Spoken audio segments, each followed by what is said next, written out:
भारत अब कुछ देशों को आर्म्स सप्लाई करने के लिए जिनके पास पैसे नहीं है उनको लोन भी देगा। अब भारत का टारगेट है कि 2029 तक 50,000 करोड़ का हमें डिफेंस एक्सपोर्ट करना है। रशिया हुँ, अब हमें डिफेंस इक्विपमेंट्स खुद सप्लाई नहीं कर पा रहा है, जिसका हमने ऑलरेडी पेमेंट कर दिया है। हमने ऑलरेडी उनसे करार कर दिया है। जो रशिया के पुराने इक्विपमेंट्स हैं, वो जी। दूसरी कंट्रीज को उन्होंने सप्लाई किए हैं। रशिया उनको भी सर्विस नहीं कर पा रहा है। उनको बस टाइम ही नहीं है कि वो भारत के साथ भारत की सप्लाई को वो पूरा कर सके। जय हिंद, नमस्कार, मैं अंबर ज़ैदी स्वागत करती हूँ आप सबका एक बार फिर से हमारे आज के कार्यक्रम में। आज के कार्यक्रम में हम भारतीय डिफेंस सेक्टर से जुड़ी एक बड़ी खबर के साथ आपके सामने हाज़िर है और खबर ये है कि भारत कुछ देशों को सॉफ्ट क्रेडिट प्रोवाइड करेगा डिफेंस इक्विपमेंट्स या फिर आर्म्स खरीदने के लिए। जो भारत से खरीदेंगे उनको सॉफ्ट क्रेडिट दिया जाएगा और इसके बाद से क्या कुछ बदलाव भारत के डिफेंस सेक्टर में आ सकते हैं क्योंकि मेक इन इंडिया के तहत जो भारत का डिफेंस सेक्टर है, उसने काफ़ी बड़ी उपलब्धियाँ हासिल की हैं। तो अब इसके बाद क्या बदलाव आएगा और कैसे-कैसे ये जो लोन है, किन-किन देशों को दिया जाएगा, ये सारी चीज़ों को डिटेल में समझेंगे और कहा ये भी जा रहा है कि जो देश भारत जिनको ये सुविधा उपलब्ध कराएगा, उसमें से दे वो सारे देश भी शामिल हैं जिनको अब तक रशा आर्म्स सप्लाई करता है। तो अब इन सारी चीज़ों को समझेंगे कि क्या कुछ क्लैशेज़ हो सकते हैं या फिर कोऑपरेशन रहेगी भारत और रशिया के बीच में और साथ मिलकर आगे बढ़ेंगे। इन सारी चीज़ों को समझेंगे। उमेश जी, बहुत-बहुत स्वागत है आपका। जय हिंद, नमस्कार। जय श्री राम अकबर जी। जय सिया राम। उमेश जी, बड़ी खबर भारत के डिफेंस से सेक्टर से जुड़ी है कि भारत अब कुछ देशों को आर्म्स सप्लाई करने के लिए जिनके पास पैसे नहीं है, उनको लोन भी देगा और इसके लिए भारत का जो दूतावास हैं, उनमें एक डिफेंस अटैचे भी खोला जाएगा, जिसके माध्यम से जो देश हैं, उनके साथ अच्छे से साझेदारी और जो ऑफ़र्स हैं, उस पे बात की जा सके। इसका विस्तार हो रहा है, किस तरह से देख रहे हैं ये मेक इन इंडिया के तहत कितना बड़ा ये आप डेवलपमेंट देख रहे हैं उमेश जी? अंबर जी देखिए, भारत ने 2022-23 में 21,000 करोड़ का डिफेंस एक्सपोर्ट किया था हुँ, और 23 जो लास्ट ईयर जो खत्म हुआ है, उसमें 23,500 करोड़ का डिफेंस एक्सपोर्ट किया है। अब हुँ, भारत का टारगेट है कि 2029 तक 50,000 करोड़ का हमें डिफेंस एक्सपोर्ट करना है। तो भारत को लगा कि हम हमारी जो एक्सपोर्ट इंपोर्ट बैंक है, उसको हम एक तरह से एक्टिवेट करेंगे और हमारी जो कंपनीज बाकी जो कंट्रीज के साथ अ, उनके डिफेंस के लिए बिड करेगी, उनको हुँ, हम सॉफ्ट क्रेडिट भी देंगे। सॉफ्ट क्रेडिट जी, देने के बाद हमारा जो डिफेंस एक्सपोर्ट है बढ़ जाएगा। देखिए, हुँ, इसमें क्या होता है कि जैसे समझ लीजिए श्रीलंका को हमने दे दिया है, तो हम उनको एक तरह से समझ लीजिए 1,000 करोड़ का हम उनको डिफेंस इक्विपमेंट दे रहे हैं। तो इसको हुँ, एडजस्ट कैसे किया जाएगा? जो हम जो इम्पोर्ट करेंगे कुछ फ्यूचर में श्रीलंका के साथ, तो उसके अंदर वो उनके लेजर बैलेंस में कम होता जाएगा। तो इस तरीके से भारतीय सरकार चाह रही है कि हम हमारा जो डिफेंस एक्सपोर्ट है, बढ़ाएँ। देखिए, आपने बोला है कि रशियन कस्टमर्स, बरोबर है, रशियन कस्टमर्स ऐसे हैं कि उनको अभी सप्लाई मिलती नहीं जा रही। यूक्रेन युद्ध चालू हाँ, हुआ मैं था। इसी बोल रही ये स मैंने आपको मेंशन किया जो रिपोर्ट है उसमें यही है कि ज़्यादातर उन देशों को भारत टारगेट करने वाला है जो अब तक रशिया के कस्टमर्स रहे हैं। अब सवाल ये है कि इसके बाद क्या रशिया और भारत के बीच में कोई दूरी तो नहीं आएगी या फिर ये एक कोऑर्डिनेटेड ये प्लान है कि जो कस्टमर रशिया के हैं वो भारत के पास रहें ताकि भारत उस पे रशिया को भरोसा है या फिर ये कोऑर्डिनेटेड कैसे है ये वर्क करेगा मैं आपसे जानना चाहूँगी? देखिए, हमको S-400 की 2 बैटरीज़ रशिया से आनी बाकी है, हुँ, ठीक है? वो 2023 में आनी थी, वो 2025 या 26 में आएगी। रशिया हुँ, अब हमें डिफेंस इक्विपमेंट्स खुद सप्लाई नहीं कर पा रहा है, जिसका हमने ऑलरेडी पेमेंट कर दिया है। हमने हुँ, ऑलरेडी उनसे करार कर दिया है। अब हुँ, जो रशिया के पुराने इक्विपमेंट्स हैं, वो जी, दूसरी कंट्रीज़ को उन्होंने सप्लाई किए हैं। रशिया उनको भी सर्विस नहीं कर पा रहा है। जो यूक्रेन वॉर चालू हुआ था फरवरी 24 2022 को चालू हुआ था और ये हुँ, इसके लिए 3 साल 2 महीने हो चुके हैं। इतना टाइम हो चुका है और ये जितने भी रशियन डिफेंस फैक्ट्रीज़ है, वो रशिया की जो डिफेंस रिक्वायरमेंट्स है, उसको पूरा कर रही है। उनको बस टाइम ही नहीं है कि वो भारत के साथ भारत की सप्लाई को वो पूरा कर सकें। इनफैक्ट अंबर जी, ऐसा भी एक टाइम आया था कि उन्होंने भारत से बोला था कि आपके पास कुछ कंपोनेंट्स पड़े रहेंगे, वो हमको हुँ, वापस करिए, क्योंकि रशिया के ऊपर सैंक्शंस लग गए थे। तो भारत के पास जो स्पेयर कंपोनेंट्स पड़े थे, कुछ डिफेंस इक्विपमेंट्स के, वो रशिया को उनको देना पड़ा। और रशिया की जो डिफेंस आर्म्स एक्सपोर्टर है, जब उनको ये सवाल पूछा गया, तो उन्होंने डायरेक्टली बोल दिया है कि इंडिया जो काम कर रहा है वो हम उससे खुश है। हम इंडिया के साथ, ऐसा नहीं है कि सिर्फ इंडिया के साथ और भी प्रोजेक्ट्स में we will be willing to collaborate. The हुँ, ब्रह्मोस मिसाइल डिफेंस सिस्टम है, जो इंडिया और रशिया ने जॉइंटली बनाया है, उसको हमने ऑलरेडी फिलीपाइंस को हमने एक्सपोर्ट कर दिया है, और भी countries are willing to buy this system. तो कहीं न कहीं ऐसा रहेगा कि जो कुछ कंट्रीज़ के पास पैसे नहीं होते अभी इमीडिएटली, तो उनको क्रेडिट दिया जाएगा, और उनके बाद फ्यूचर में उनसे इम्पोर्ट करके, या जब फ्यूचर में उनके पास पैसे रहेंगे तब वो देंगे। इसके लिए भारत की एक्सिम बैंक आगे आ रही है, और भारतीय सरकार अपने जो दूतावास है, उसके अंदर डिफेंस अटैचे भी बना रहा है। और इसमें मोस्टली कंट्रीज़ है जो अफ्रीका से है, लैटिन अमेरिका से है, एशिया से है। और रशिया जानता है कि भारत के साथ कोलैबोरेशन करने में फ़ायदा ही है। चाइना के जैसे नहीं है कि हम रिवर्स इंजीनियरिंग करते हैं, टेक्नोलॉजी चुरा लेते हैं और अपने हिसाब से वो बना के बेचते हैं। एटलीस्ट इंडिया क्या करता है, कोलैबोरेशन करता है, कॉपी नहीं हुँ। करता। तो Russia knows that India is a time tested friend, India के ऊपर ट्रस्ट किया जा सकता है। तो आपने जो पत्रकार है, जब उन्होंने पूछा था रशियन डिफेंस एक्सपोर्ट कंपनी से, तो दे वर वेरी मच हैप्पी कि इंडिया कर रहा है हमारे एक्सपोर्ट्स, जो सिक्योर कर रहा है एक तरह से। नहीं तो ये exports would have gone to China, they would have gone to America, they would have gone to Europe. तो एटलीस्ट ऐसा है कि इंडिया जो कर रहा है, it is safeguarding Russian exports. आपको मालूम है जो सुखोई 30 है, उसको हुँ, इंडिया ने अपने हिसाब से उसको कस्टमाइज कर दिया है। हमने अपने मिसाइल सिस्टम्स, अपने रेडार, अपने एवियोनिक्स लगा दिया है। आज हुँ। मलेशिया चाहता है कि इंडिया सुखोई 30 का एमआरओ वो खुद करे, क्योंकि इंडिया के पास ये एक्सपर्टीज है और रशिया के पास टाइम नहीं है। जी। तो इससे कोई फर्क पड़ने वाला नहीं है। इनफैक्ट इंडिया और रशिया का जो कोलैबोरेशन है वो बहुत डीप है।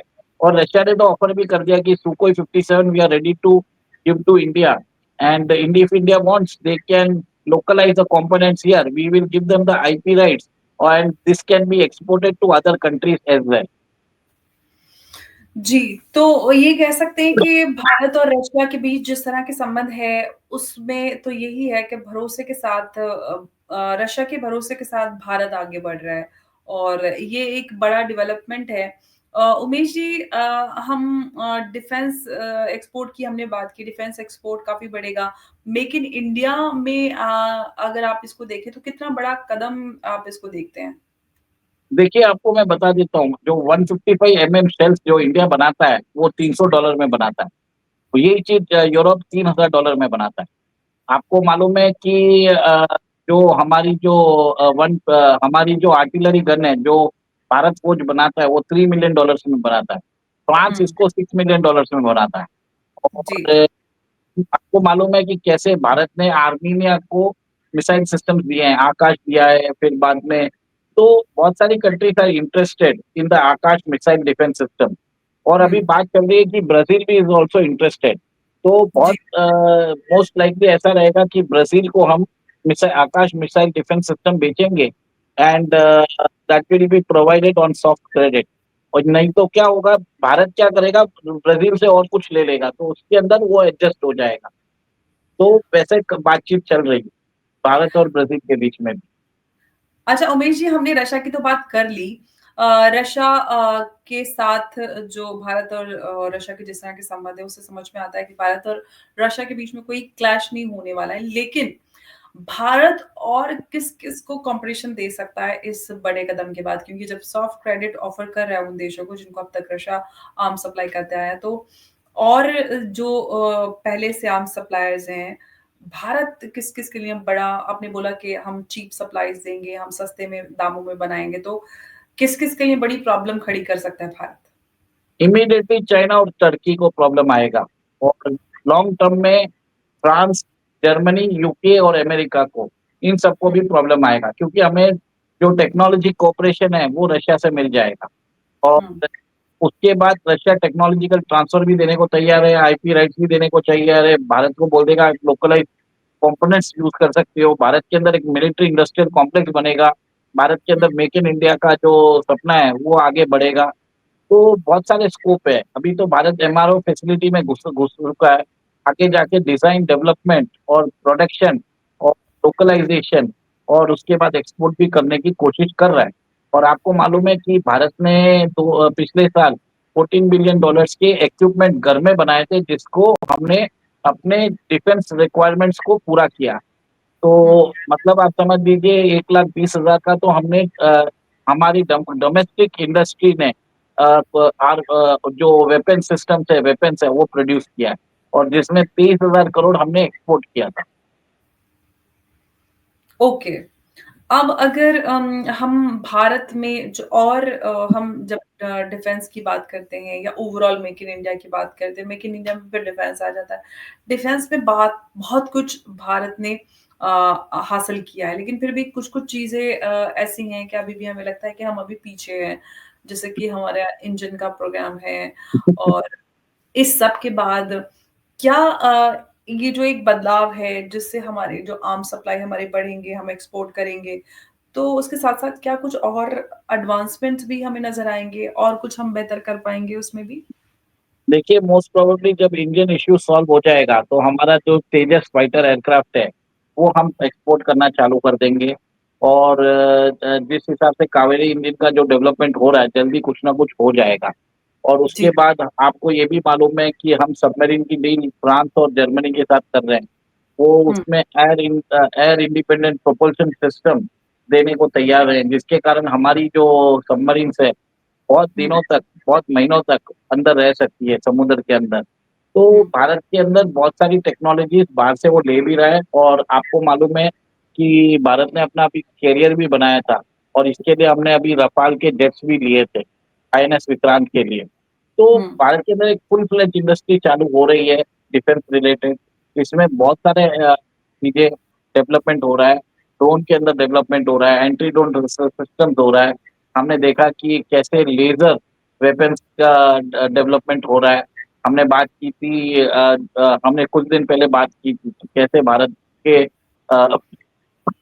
बॉर्डर पे, पुंछ बॉर्डर पे हमने एक पाकिस्तानी ड्रोन को अपने लेज़र सिस्टम से नेस्तनाबूद कर दिया था। तो हुँ। बहुत कुछ काम हो रहा है भारत का, तो देखने की वाली बात है। जी, काम तो ऑफ़ कोर्स हो रहा है, हमें इतने सारे डेवलपमेंट, इतने सारे अपडेट्स नज़र आते हैं, लेकिन और क्या कुछ बदलाव हमें इसमें इस कदम के बाद से नज़र अच्छा ये जो पूरा ऑफ़र है, ये पूरी किस तरह से मैनेज होगा? थोड़ा-सा अगर आप दर्शकों की जानकारी के लिए बताएँ कि सभी जो दूतावास है, वहाँ पर एक डिफेंस अटैचे बनाया जाएगा, जिसके माध्यम से जो लोग रीच आउट करना चाहते हैं, उनको ऑफ़र दिया जाएगा। फिर लोन कैसे दिया जाएगा और फिर लोन उसकी गारंटी कौन लेगा अगर वो देश नहीं देता है? पाकिस्तान जैसा हुआ या फिर इस तरह से किसी के हालात खराब हो गए, फिर क्या होगा? देखिए, पहले भारत तो वैसे देशों को देगा भी नहीं, जो अब हमारे defence attache Pakistan, not exactly Pakistan in literal sense, but somebody on the verge of नहीं, economic मैं वहीं पे आ रहा हूँ, डिफेंस अटैचे जो रहेंगे, उसी कंट्रीज़ में बनाए जाएँगे जिनके पास कोई रिसोर्सेज़ है और भारत को रिसोर्सेज़ चाहिए रहेगा। जैसे ओके, अफ्रीकन कंट्रीज़ के पास रेयर अर्थ मिनरल्स है, तो हम उनको आराम से उनको हम अपने वेपन सिस्टम दे सकते हैं, क्योंकि ओके। उनका जो ओर है, हम अपने आप इम्पोर्ट कर सकते हैं और जब इम्पोर्ट करेंगे, तो वो उनके लेज़र बैलेंस से कम होता जाएगा। हुँ, हुँ, हुँ, सेकंड जो एक्सिम बैंक है, वो क्या करेगा यहाँ पे भारत के डिफेंस कंपनीज़ को पैसा दे देगा और हुँ, बाकी दूसरे देशों से जैसे-जैसे हम इम्पोर्ट करते रहेंगे, उनका लेजर मेंटेन करेगा, धीरे-धीरे उनसे जैसे-जैसे इम्पोर्ट करेगा, उनका बैलेंस खत्म करता जाएगा। और एक जनरली इसको बोलते हैं बार्टर सिस्टम। तो इसके अंदर फ्यूचर बार्टर सिस्टम है, हम अपने वेपन्स दे रहे हैं, उनसे हम फ्यूचर में शायद कोई और ले ले या फ्यूचर में उनसे पेमेंट आ जाए। तो वो वैसा चलेगा। इससे कोई फ़र्क नहीं पड़ने का, भारत जो भी करेगा, हमारे जो डिफेंस अटैचेस रहेंगे, वो उस कंट्री की सॉल्वेंसी और हमारे जो राइट्स है, वो देखेंगे। तो ये कह सकते हैं जो हमारा एक ट्रेडिशनल तरीका था बार्टर का, भारत में तो पहले बार्टर ही पे सब कुछ चलता था। अब आके पिछले कुछ दशकों में ये बदलाव आया है, ट्रांज़ैक्शनल हुए हैं, वरना पहले तो ज़्यादातर सारी चीज़ें सब्ज़ी से लेके देखिए तेल, मसाले और मीट तक हर चीज़ बार्टर पे होती थी, काम भी बार्टर पे होता था। आप किसी से घर में सफाई करवानी है, मज़दूरी करवानी है, नाच साफ करवाना है, घर में पुताई करवानी है, आप अनाज या कुछ इस तरह की चीज़ें देके आप काम करा लिया करते थे। तो देखिए, अभी कैसा है कि ब्राज़ील को हम अपना आकाश मिसाइल डिफेंस सिस्टम समझे क्रेडिट में देते हैं। हम हुँ, कुछ ब्राज़ील से इम्पोर्ट कर लेंगे, तो ओके, वैसा हो जाएगा कि उसका सेटअप हो जाएगा, तो वैसा भी कुछ काम कर सकता है। तो जी। बातचीत उस डायरेक्शन में चल रही है। तो एक्सिम बैंक एक तरह से मीडिएटिंग बैंक रहेगा जो अकाउंट्स मेंटेनेंस रखेगा और ये हुँ, सब चीज़ को टैली करेगा। जी, ओके। बस ऑलराइट, तो काफ़ी ये क्लियर और आसान सा एक सिस्टम बनाया जा रहा है कि ऑफ कोर्स कहीं पे भी अगर आप किसी को ऑफ़र दे रहे हैं, बैंक्स भी जब लोन देती हैं किसी को तो कोई ना कोई गारंटी होती है कि हाँ, इनसे रिकवरी की जा सकती है। तो ये एक स्मार्ट मूव है, जिसके बाद जो भारत का डिफेंस एक्सपोर्ट है, वो काफ़ी ज़्यादा बढ़ जाएगा और हम सब जानते हैं कि बीते दिनों में जो भारत का डिफेंस एक्सपोर्ट है, वो काफ़ी बढ़ा है क्योंकि भारत कम दामों में अच्छी टेक्नोलॉजी बनाता है और अभी भी कई सारे चैलेंजेज़ हैं जो भारत के आगे हैं और वो चैलेंजेज़ जिसमें हम इंजन प्रोग्राम की बात करते हैं जो एमका है, उसमें भी अगर हम सक्सेसफुल हो जाते हैं तो बहुत बड़ा ये भारत के लिए डेवलपमेंट रहेगा, बहुत बड़ा एक माइलस्टोन हम कह सकते हैं भारत डिफेंस के लिए और उमेश जी कुछ ऐड करना चाह रहे हैं क्या? बस इतना ही बोल रहा हूँ मैं और हो गया। जी, जी, आपका हो गया, ठीक है। जी, हाँ, बिल्कुल, तो आज उमेश जी लग रहा है उमेश जी की तबीयत नासाज़ है और जो ये खबर आज हम आपके सामने लेकर आए, ये बहुत बड़ी खबर है। भारत डिफेंस एक्सपोर्ट को और ज़्यादा बढ़ाने वाला है और उसके लिए भारत ने जो एक कदम उठाया है, उसमें उन देशों भी वो देश भी शामिल हैं, जो अब तक रशिया के कस्टमर या क्लाइंट्स रहे हैं वो देश और उन देशों को भी आर्म्स सप्लाई करेगा और वहाँ पर जी, डिफेंस अटैचे बनाया जाएगा जहाँ पर सॉफ्ट क्रेडिट दिया जाएगा और उसके बदले में जैसे कि उमेश जी बोल रहे हैं, बार्टर सिस्टम भी हो सकता है और कई सारे ऑप्शंस, कई सारी प्रोविजंस इस डील में शामिल हो सकते हैं। तो देखते हैं कि ये काफ़ी इनिशियल ये रिपोर्ट है और आगे इस पर और क्या डिटेल्ड हमें जानकारी उपलब्ध होगी और जैसे ही जो जानकारी हमारे साथ उपलब्ध होती है इस खबर से रिलेटेड हम आप आगे आपके साथ साझा करेंगे। आज के लिए इस खबर पर बस इतना ही। आगे ज़रूर इस पे और ज़्यादा जानकारी लेकर आपके साथ हाज़िर होंगे। तब तक के लिए आप सब बहुत अपना ख़्याल रखें, सुरक्षित रहें। नमस्कार, जय हिंद, जय भारत। उमेश जी आपका भी बहुत-बहुत धन्यवाद। नमस्कार। जय जय सिया राम, अम्बर जी। जय सिया राम।